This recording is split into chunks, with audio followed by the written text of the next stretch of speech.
My wife is addicted to heroin. I said it. I created this account just to be able to admit this somewhere.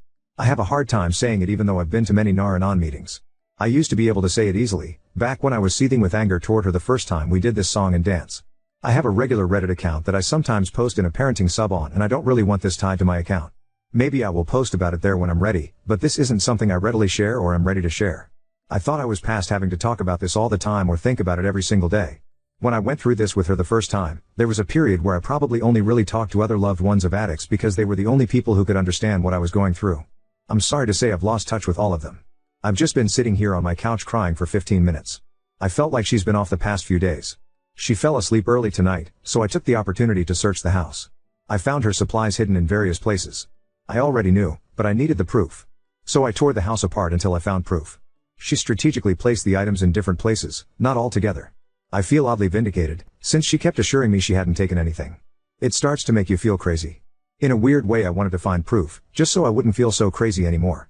On the other hand, I didn't want to find anything. She has a long history of drug use, mainly pain meds and heroin.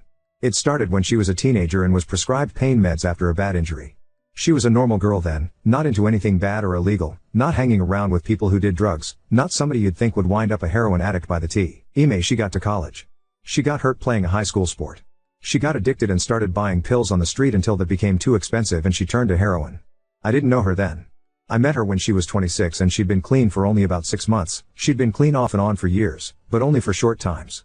She shouldn't have been dating me, or anyone for that matter, since they generally advise not dating anyone for a year when you're in recovery. I've never been a drug user. I knew very little about this world before meeting her. She didn't tell me about it until we'd been dating for probably a month or so. It was a huge shock. She seemed totally normal, so sweet, so pretty and healthy looking, had a good job, was smart and just seemed together. We got married a year after meeting. I've kicked myself so many times for being so stupid, so unrealistic. I loved her so much, still do, but now my love feels polluted or tarnished. We wanted kids but decided to wait a while. I at least realized she needed to be in recovery for a longer period of time before we took that step. She got pregnant after we'd been married about 3 years. She'd been clean for nearly 5 years and things in our lives were going great. My career was going so well. Her life was back on track, she was doing really well and being promoted at work. We had a dog that she doted on. We bought a new house. It was early on in her first pregnancy when I discovered she was using again. It came out that she'd started using again shortly before getting pregnant. We separated legally and lived separately as well, with me paying for everything. She continued to use heroin for months while pregnant, but finally entered an outpatient program for pregnant women. So I'm really rambling now, sorry. She followed the instructions during the later half of her pregnancy, was under a specialist care, had to take prescribed opiates since quitting cold turkey while pregnant can be more rouse, but eventually got clean from everything within a few months of our child's birth. By some huge miracle our baby was born pretty healthy, small but within normal range. She suffered from very mild neonatal abstinence syndrome, with mild symptoms that lasted a few days. It was still excruciating to watch her endure, but it could have been much worse. I had primary custody and still lived separate from her, but she had regular contact with the baby, always supervised. She did everything she was told to do, passed all the drug tests, went to every meeting. That was 4 years ago. Initially I didn't plan to stay married to her. I was disgusted by what she did while pregnant with our child. I'm still disgusted by it but don't think about it like I used to. Over the past 4 years we have slowly repaired our relationship and marriage. Again, things have been going great. She made a huge effort. She was sticking with her recovery program and really seemed dedicated to it. She got really into whole body health, physical and mental, and seemed like the best version of herself I've known. This pregnancy wasn't planned. She's about 12 weeks pregnant with our second child. She was supposedly on birth control. I was scared. Her being pregnant again was giving me some sort of PTSD. We had the talk early on. I couldn't deal with what she put me through last time. And if she was tempted to do anything she shouldn't, or if she did it just one time, to please tell me. It'd be better to tell me than to hide and lie about it. It wasn't until this week that I knew something was off. There's a certain look in her eyes, her voice changes, her mannerisms change, even her smell changes. I can just see the smallest signs of when she's used any amount of something. I swore I would never let myself be as oblivious as I was the first time around. She's not been nodding out or anything like that in front of me, but I just knew. She's been getting home earlier than me due to some classes she a king for a job-related certification. I think she's using during that gap and it's sort of worn off by the time I get home, but the signs are still evident enough for me. I haven't woken her up. I wanted to. I wanted to scream at her. Instead I just sat in the living room and cried. I don't know how I survived this the first time, but I don't think I'll survive it a second time. Update 1. I posted recently about discovering my wife has relapsed on heroin. She's 12 weeks pregnant with our second baby, although this one wasn't planned. I'm having a pity party tonight, so what better to do than post here? But really, I'm not ready to share with our family and friends yet. I will not be enabling her by covering up for her. I just want to get my ducks in a row. I know I'm not really alone, but for some reason late at night and days like this I feel like the loneliest person in the world. My parents know that she relapsed because I told them. The day after I found my wife's drug gear hidden throughout the house, I immediately moved our 4-year daughter and myself to my parents' house. Yeah, I know in an ideal world she'd be locked out of our house, but doesn't work that way when she's also legally an owner of the house. Plus, one thing I learned the first time around when I was dealing with her addiction is that I can really only control my actions/reactions. Trying to control her will only drive me crazy. So the easiest fastest, most stress-free way to get my daughter out of that setting was to quickly move us into my parents' home. I am planning to go get a truckload of our things later this week. I've informed her family that she's relapsed and that I've moved out of the house. They can do with that information what they want. I filed for divorce today. Luckily I have a friend who is a lawyer, not family law, and he was able to set me up very quickly with a good family law attorney. Well, I shouldn't say it's officially filed because there are still a few paperwork steps to be done, but it's imminent and in good hands. After meeting with the attorney I went to be car and sobbed like a baby. I admit I cried for a good hour tonight too. I'm not usually a crier like this. I'm not ashamed to admit I've been doing a lot of it lately. Otherwise, I'm full of rage. I'm angry at her and angry at myself for giving her another chance. I'm angry because it makes me feel like a fool. When she lies to me and acts as if I'm some idiot who can't clearly see all of the signs and how high she is right there in front of me, I get so mad that I have to remove myself because I don't know that I can control myself. I'm sad for her, for me, for our daughter, for this unborn baby she as mother agreed to abort. It's really fucking depressing when you're trying to convince your wife to abort your child because she's such a mess. I should have divorced her just as I'd planned to do after our daughter was born.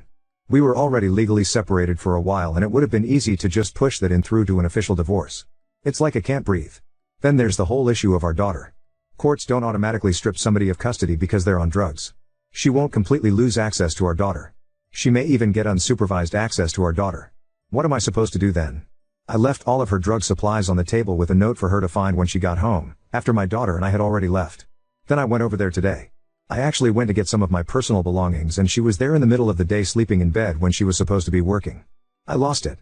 Nothing physical. Just my temper. I asked her how she liked my note. She was clearly high. She denied it. I found proof right there in the bathroom. She still tried to deny it. She said she doesn't have to abort our baby if she doesn't want to. So she's going to put us through this again? I told her exactly what I think. Her and I left. I felt bad and there's part of me that wants to help her, but emotionally I don't think I can. I have to remove myself. I can't get sucked in again or I won't be able to be a good dad to our daughter. And FYI, by sucked in I mean just sucked into the emotional turmoil, the constant worrying, the taking everyone on by myself for her sake. I'm not a heroin user and have never tried the stuff and never will. Anyway, I'm glad to have my daughter because I feel like she's this positive light keeping me going right now when I really don't want to keep going. I know I'm making the right decision to divorce, but it doesn't feel good right now. I feel like my life just imploded overnight. Update 2. After moving to my parents' house with my daughter, I tried to focus on building some kind of stability. I wanted to shield her from the chaos as much as possible. But you can't shield a kid from everything, can you? She's been asking why we're staying with grandma and grandpa, and I've been fumbling with half-truths like, mommy's not feeling well. It kills me because I see the confusion in her eyes, and I know one day I'll have to explain the full story. I went back to the house to grab more of our things a couple of days ago. I thought I was mentally prepared to deal with whatever state my wife might be in, but what I walked into was beyond words. She was passed out on the living room floor, and the TV was still playing some kid's cartoon she must have turned on earlier. For a horrifying split second, I thought she was dead. My heart was pounding as I shook her awake. She groggily opened her eyes and slurred something unintelligible. I didn't know whether to scream, cry, or just walk out and never look back. Her family is trying to help, but it feels like we're all speaking different languages. Her mom is in denial, talking about how my wife just needs some rest and support. Her dad is furious with her but keeps trying to guilt me into taking her back, saying things like, she needs her husband now more than ever. I wanted to yell, I've been here through hell and back for years. When is it enough? But I bit my tongue. I'm too tired to argue anymore. The divorce process is moving forward, but the lawyer warned me that custody might not be as clear-cut as I hoped. Apparently, courts are often more lenient than you'd expect with parents who are addicts, as long as they show any interest in recovery. I'm terrified. What if she gets unsupervised visits? What if something happens to my daughter while she's in her care? I've started documenting everything. Every interaction, every incident, every time I catch her high.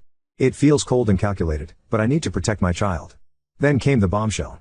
I learned my wife hasn't just been using heroin. She's also been forging prescriptions for pain meds and apparently owes a significant amount of money to someone very shady. A neighbor approached me, someone I barely know, and warned me that strange people have been coming around our house at odd hours. I had no idea. The thought that these people might have been around while my daughter was in the house makes me physically ill. I've started looking into therapy for myself because I'm spiraling. There are nights when I just sit in my parents' driveway, staring at the dashboard, too exhausted to go inside. I keep replaying our life together in my head, wondering where I went wrong, wondering if there was some pivotal moment where I could have done something differently. But deep down, I know this isn't on me. Addiction is a beast that doesn't care about love, effort, or logic. My wife's response to all of this? She's alternating between begging me to come back and blaming me for everything. She actually said, "If you hadn't left, I wouldn't be using right now." I almost laughed. Almost. It's like she has no concept of the damage she's done, not just to me, but to our kids. Our unborn child. I don't even know what to think. She's still adamant about keeping the baby, despite her using. Part of me wonders if it's some desperate attempt to keep me tethered to her. I've met with a social worker to explore my options if things get worse. I'm terrified of what the future holds. I'm terrified of failing my daughter, of not being strong enough to see this through. But for her, I'll find a way. I have too. Now on to second story. Girlfriend mocked my stutter in front of strangers, now she's flooding my phone with apologies, but I can't forgive her. I have a stutter and always have ever since I could talk. It was way worse when I was younger but has got better. I wouldn't stutter unless if I was nervous or overly excited, but normally I would block 1 or 2 times depending of the range of the sentence. Now that I've said that, I'll get back to the title. Later today around 5 p.m. me and my GF went out for the rest of the day. She was drinking but I wasn't, as I am still in university and I'm afraid to get drunk and do something stupid, so I just asked for some soft drinks like a Coke. A few drinks and she met some people at the pub and got along with them. I just said hello to them and asked about them, but that's really it, and was just watching football on the TV. Anyway, she was joking around with them and then started talking about me. I wasn't really paying attention to any of it until she told them I had a stutter. I was shocked by this, as I had always told her I wasn't comfortable letting people know I have a stutter if I don't know them. She then started making fun of my stutter, mocking me and telling me to talk so they could hear it. My mind went blank and I didn't know what to do. In primary and secondary school, people made fun of it because of me. I didn't do anything as I was embarrassed, and telling on them wouldn't change anything, but it still hurt me a lot and would affect my self-esteem badly. My GF knows of this and knows what I went through and said she would always be there for me anyways. Hearing her make fun of me felt like a stab to the heart. I didn't know what happened to me, but everything went blurry and it was like I couldn't hear anything except from my GF and the people she met. I managed to ask her, "Are you serious?" and all she did was laugh and asked if I was going to cry about it. I didn't know what to do. After 5 minutes of thinking to myself, trying to regather my thoughts, I paid for my drinks, not hers, and gave the bartender a tip. She said she heard what happened and was sorry I had to go through that. I said, "Thank you," and left. Not knowing what to do, I went back to my flat and sat down thinking to myself. I put my phone down and was flooded with notifications from my GF asking where I went and if I was okay. She didn't even apologize for what she did. We don't live in the same place, as we've only been together for a little under a year, but still we spent all of our free time together. 10 minutes later I heard knocking on my door and it was my GF. She said she was sorry and she didn't mean it and blamed it on the fact that she wasn't drunk. 5 minutes of knocking and apologizing, she realized that I wasn't going to reply back or even open the door, so she left. She knew I was there, as my neighbor who I was good friends with let her know I looked upset and that she should check up on me. It's now midnight and I still don't know what to do with myself.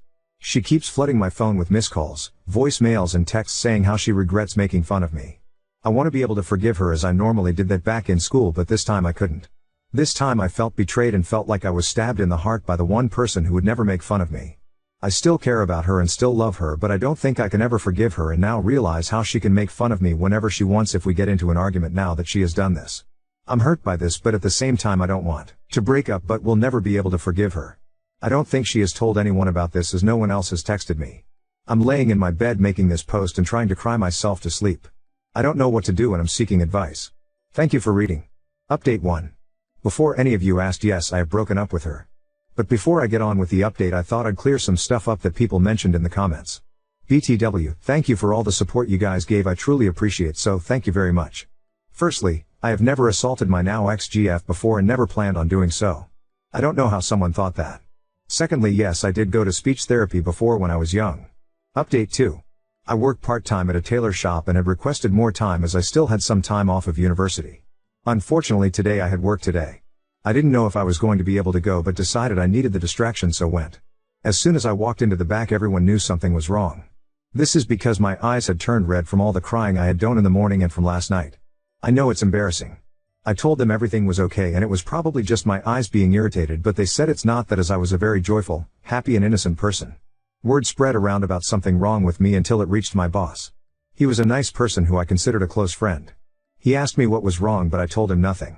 He knew I was lying, as he said I'm always a truthful person and a bad liar, and said if I didn't tell him the truth then I should go home and give myself some time to think.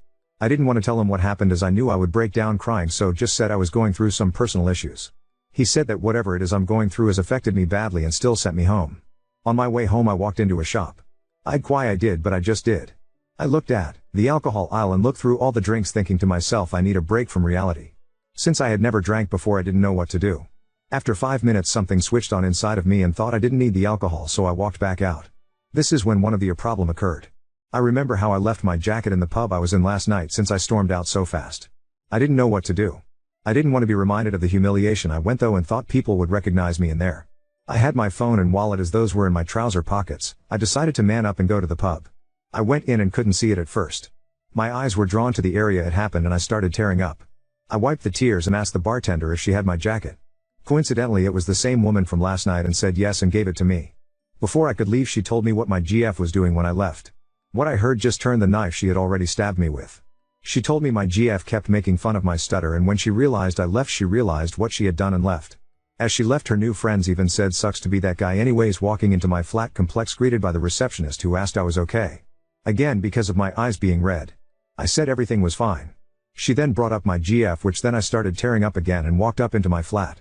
As soon as I walked in I fell onto my knees and broke down. Again I know, embarrassing. Remember some of the comments people told me. I decided to text me GF. I'll keep this part short as this post is already long enough. I texted her saying I could never forgive her for what she had done to me. How she had betrayed me. Humiliated me. And made fun of my insecurities. I told her saying not to contact me. Don't come back to my flat. I then said we are done. And if she wanted to even have the chance of just being friends then she would respect my decision. I then told her that the stuff she had at my flat will be in the reception waiting for you and asked if she could bring my stuff to the reception as well. A few comments told me to send her this, so I did and told her if she had a problem with it then cry about it. Since she said that to me, and clicked send. Before I got the chance to block her she immediately responded. I'd how she typed that fast, but something she said caught my eyes. She said I was drunk and couldn't control myself. That flipped a switch in me. All I could feel was pain and anger. I went off on one and told her how I couldn't control my stutter and she knew that. She still made fun of my biggest insecurity. She even told me to say something so I could humiliate myself. When she knew I was hurt by this she still laughed. She knew everything I went through. All the childhood pain. All the bullying I went through. She even knew how I had suicidal thoughts as a child. I didn't say this in the first part because of embarrassment, as I was ashamed, and to finish it all of I told her make fun of me all you want now, as she was dead to me. I sent that and blocked her instantly.